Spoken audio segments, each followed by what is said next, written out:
আজকে আমাদের এখানে কত মুসলমান আছে যে বলতে পারবেন কতদিন থেকে আপনারা কোরআন হাতে নেন নাই? বলেন তো, এরকম কেমন ব্যক্তি নাই? এমন ব্যক্তি এমনও আছে যে বছরে একটা বছর পার হয়ে গেছে, কোরআন শরীফটার ভিতরে কি আছে পড়তে পাই না, হাতে নিয়ে দেখার মতো আমাদের সময় নাই, দুনিয়া নিয়ে আমরা মেতে আছি। তাহলে আমাদের কি লজ্জিত হওয়া দরকার না? কোরআনকে যদি আমরা হাতে না নিই আল্লাহকে চিনতে পারবো? কোনোভাবে আমরা আল্লাহ তাআলাকে চিনতে পারবো না। কোরআন পড়েন, কোরআনের কাছে আসেন, তাহলে আল্লাহ তাআলাকে চিনতে পারবেন খুব সহজে। আমরা যদি বলি আমাদের ছোট ছোট বাচ্চাদেরকে কোরআন শিক্ষা দেন, সেরকম আমরা হই না। কোরআন শিক্ষা দিতেও চাই না। অনেক বাচ্চা আছে যাদেরকে বলা হয় যে কোরআন মক্তবে আসো না কেন, ঘুম ভাঙে না, ঘুম ভাঙে না। তারপরে যখন গার্জেনকে বলা হয়, ওকে অনেক চেষ্টা করি কিন্তু ঘুমাইতে মানে ঘুম থেকে ঘুম ভাঙাইতে পারি না, কিন্তু তার আধা ঘন্টা পরেই মুখ ধোয়া নাই, কোনো কিছু ধোয়া নাই, কাঁধে ব্যাগ নিয়ে প্রাইভেটে চলে যায়।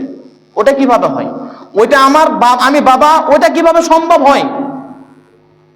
ওইটা আমাদের দ্বারা যদি সম্ভব হয়, তো আমার বাচ্চা যে কোরআন শিখতেছে না, সেটা তো আমাদের সম্ভব হওয়া দরকার।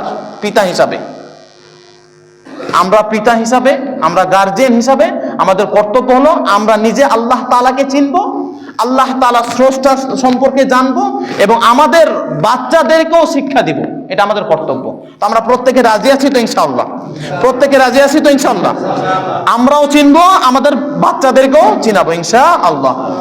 আর কোরআন শিক্ষা আমাদের জন্য অত্যন্ত প্রয়োজন, অত্যন্ত প্রয়োজন। কোরআন শিক্ষা প্রয়োজন, যাতে সে বয়স্ক হোক আর ছোট বাচ্চা হোক, প্রত্যেকের জন্য। কারণ আল্লাহ রাসূল সাল্লাল্লাহু আলাইহি সাল্লাম বলেছেন, তলাবুল ইলমি ফারিদাতুন আলা কুল্লি মুসলিম। প্রত্যেক মুসলমানদের জন্য দ্বীনে আলম শিক্ষা করা ফরজ। প্রত্যেক মুসলমানদের জন্য, চাই সে বয়স্ক হোক, বাচ্চা হোক বা যে শ্রেণীর ব্যক্তি হোক না কেন, সবার জন্য শিক্ষা করা ফরজ। আজকে আমরা এই কথা সাইনবোর্ডও বলে থাকি যে শিক্ষার কোনো বয়স নাই, চলো সবাই শিখতে যাই, কিন্তু শিখতে আসার লোকই নাই। এটা শুধু আমাদের মুখের একটা কথা, কিন্তু শিখতে আসার কোনো লোক পাই না। এই জন্য আমাদের কোরআন শিখতে হবে এবং কোরআন শিক্ষার জন্য আরেকটা আমাদের সুবর্ণ সুযোগ তৈরি করা হয়েছে, যেটা আমি বলছিলাম গত বছর যখন আমি আসি, শবে বরাত থেকে অর্থাৎ রমজানের 15 দিন আগে থেকে একটা কোরআন মানে বয়স্কদের কোরআন শরীফ শিক্ষার ব্যবস্থা চালু করছিলাম। আলহামদুলিল্লাহ, পূর্ণ 1 বছর এখনো হয় নাই, এখনো বাকি আছে।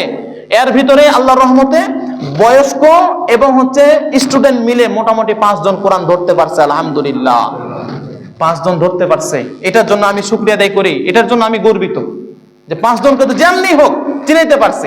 আজকে ওই বয়সে আলিফ চিনে না, ও তারপরেও সে দেখা যাচ্ছে বানান করে করে হলো পড়তে পারতেছে। ভুল হচ্ছে, আমি আছি, আমি শুনতেছি, তারপরে যে বানান করে করে এই কোরআন শরীফটাকে যে মহব্বত করতেছে, এই কোরআন শরীফের পিছনে যে একটু সময় দিতেছে, তার মতো সৌভাগ্যবান আর কেউ হতে পারে যে কোরআন শরীফকে একটু নাড়াঘাটা করে? আজকে আমাদের এখানে কত মুসলমান আছে যে বলতে পারবেন কতদিন থেকে আপনারা কোরআন হাতে নেন নাই? বলেন তো, এরকম কেমন ব্যক্তি নাই? এমন ব্যক্তি এমনও আছে যে বছরে একটা বছর পার হয়ে গেছে, কোরআন শরীফটার ভিতরে কি আছে পড়তে পাই না, হাতে নিয়ে দেখার মতো আমাদের সময় নাই, দুনিয়া নিয়ে আমরা মেতে আছি। তাহলে আমাদের কি লজ্জিত হওয়া দরকার না? কোরআনকে যদি আমরা হাতে না নিই আল্লাহকে চিনতে পারবো? কোনোভাবে আমরা আল্লাহ তাআলাকে চিনতে পারবো না। কোরআন পড়েন, কোরআনের কাছে আসেন, তাহলে আল্লাহ তাআলাকে চিনতে পারবেন খুব সহজে।